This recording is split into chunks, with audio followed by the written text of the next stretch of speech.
சரவணன், மக்கள் விரோத ஆட்சி நடத்துறவங்களுக்கு வந்து அவ்வளோ கிடைக்கும்ன்றதெல்லாம் 2021 சொன்னது நடக்கலை, இப்பவும் நடக்காது. இன்னொன்று, நாங்கள் ஆட்சி இது உரிமைகளை சரண்டர் பண்ணிட்டோம்னு சொல்கிறீங்களே, தொடர்ந்து 2019 சொல்கிறீங்க, என்ன உரிமைகளை சரண்டர் பண்ணிட்டோன்ற கேள்வி ஒன்று. வெறும் பிதற்றல் தானே?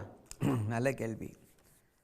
செல்வி ஜெயலலிதா அவர்கள் எந்த விஷயத்தையெல்லாம் எதிர்த்தார்களோ மாநில உரிமைகள் சார்ந்து, அதற்கு எல்லாம் அப்படியே டோட்டல் சரண்டர். யார் அப்படின்னா திரு எடப்பாடி பழனிசாமி அவர்கள். உதய் மின் திட்டத்தை செல்வி ஜெயலலிதா அவர்கள் எதிர்த்தார்கள். பியூஷ் கோயல் 2016 என்ன பேசினார் செல்வி ஜெயலலிதாவை பார்த்து? இப்படி ஒரு ஆட்சி இங்கே எங்கேயாவது நடந்திருக்குமா? முதல்வரை என்னால் சந்திக்க முடியவில்லையே. ஓட ஓட விரட்டி அடித்தார் செல்வி ஜெயலலிதா பியூஷ் கோயலை. தமிழ்நாட்டை விட்டு விரட்டி அடித்தார். இன்றைக்கி அவர் காலில் இவங்க பாவம் சுற்றி வராங்க. பியூஷ் காலை சுற்றி வருகிறார்கள்.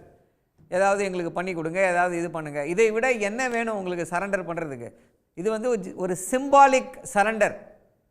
அதே போல் அவங்க கேட்டது ஆட்சியில் என்ன சரண்டர் பண்ணாங்க அத சொல்றதுக்கு இப்ப ஒரு கூட்டணியா அவங்களுக்குள்ள இருக்கக்கூடிய உறவையும் ஒன்று கம்பேர் பண்ண முடியுமா? உதய் மின் திட்டத்தை சொன்னேன். அடுத்து நீட்டு. இது நீட்டு தமிழ்நாட்டிற்கு ஒரு மிகப்பெரிய துரோகத்தை செய்தது பாஜக. எப்படின்னா பாஜக அதற்கு உடந்தையாக இருந்தது யார் அப்படின்னா அதிமுக. எப்படி அப்படின்னும் பொழுது என்ன முக்கியமான காரணமாக அதை நாம் பார்க்கிறோம் அப்படின்னா, எது அப்படின்னா,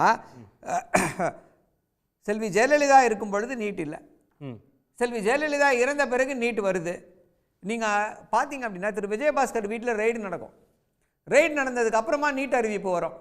இப்படித்தான் இவர்கள் நீட்டை நிறைவேற்றினார்கள். அது மட்டுமல்ல, இதே போல் ஒரு போலியான வாதத்தை முன்வைத்து கொண்டே வருவார்கள். உச்சநீதிமன்றம் சொன்னதால் இங்கே நீட் வந்துருச்சு, உச்சநீதிமன்ற உத்தரவால் நீட் வந்துருச்சுன்னாங்க. இல்லை, நீட் வந்ததற்கு காரணம் national medical council act section 14. அதற்கு அந்த நேஷனல் மெடிக்கல் கவுன்சில் ஆக்டுக்கு ஆதரவாக வாக்களித்தது யார் அப்படின்னா அதிமுக. அவங்க வாக்களிக்கலன்னா அந்த சட்டம் வந்திருக்காது. இப்படி எல்லா விஷயத்திலையும் தமிழ்நாட்டு மக்களுடைய இது இரண்டு முக்கியமான பிரச்சனைகள். இதில் டோட்டல் சரண்டர். தமிழ்நாட்டு மக்களுடைய உரிமைகளை காவு கொடுத்துட்டாங்க. 21 கூட தான் 200 சீட்டு ஜெயிப்பேன்னு சொன்னீங்க. தமிழ்நாடு முழுக்கவும் சுற்றுப்பயணம் மேற்கொண்டீங்க. ஆனால் அப்பவே உங்களுக்கு வரல. இப்போ 5 ஆண்டு ஆட்சி, ஆன்டி இன்கம்பன்சி வேறு இருக்கு. எப்படி உங்களுக்கு இந்த எண்ணிக்கை கிடைச்சிரும் போகுது அப்படின்னு? இதுவும் ஒரு நல்ல கேள்வி. 5 ஆண்டு கால ஆட்சியில் தமிழ்நாட்டு மக்கள் ஒரு முதல்வர் எப்படி இருக்க வேண்டும், ஒரு ஆட்சி எப்படி இருக்க வேண்டும், மக்கள் நல திட்டங்கள் என்றால் என்ன, ஒரு புதிய இதை எப்படி உருவாக்க வேண்டும் என்பதை உணர்ந்து கொண்டார்கள். ஒரு சின்ன எடுத்துக்காட்டு என்னால் சொல்ல முடியும். கடல் நீரை குடிநீராக்கும் திட்டம்.